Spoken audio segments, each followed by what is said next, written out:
I'm Bill Blair for Moments in Time.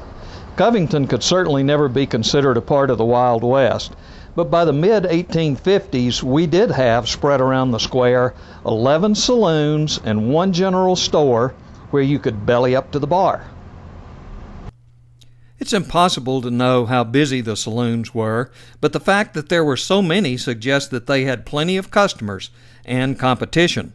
So it's no surprise that Covington businessman Joe Harper wanted to grab all the customers he could when he opened Joe Harper's new bar room in 1869.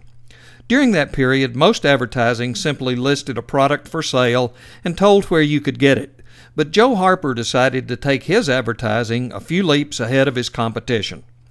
Harper ran ads in the local newspaper that read, "If you want any fine old brandy, whiskey, rum, gin, wine, or any other man, go to Joe Harper's new saloon in the basement under Corley and Dorset's." Then the next week, "If you want a hot oyster stew, go to Joe Harper's new bar room under Corley and Dorset's."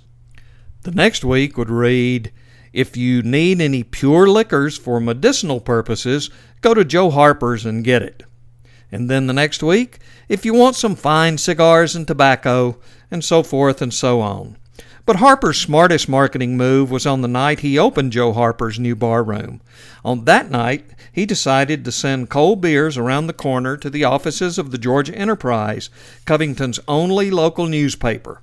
The next day, an article appeared in the Enterprise which read, "The thanks of the entire Enterprise office, individually and collectively, are due to Mr. Joe C. Harper for the excellent article of lager with which he favored us on yesterday evening.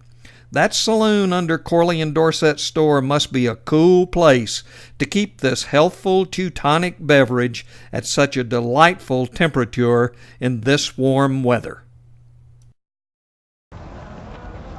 I'm standing on the corner where Joe Harper's new bar room was probably located.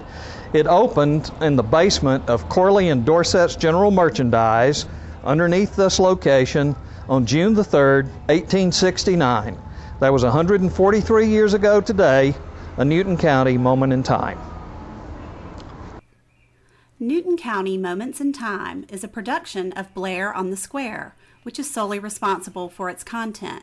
For more information on this topic, go to blaironthesquare.com.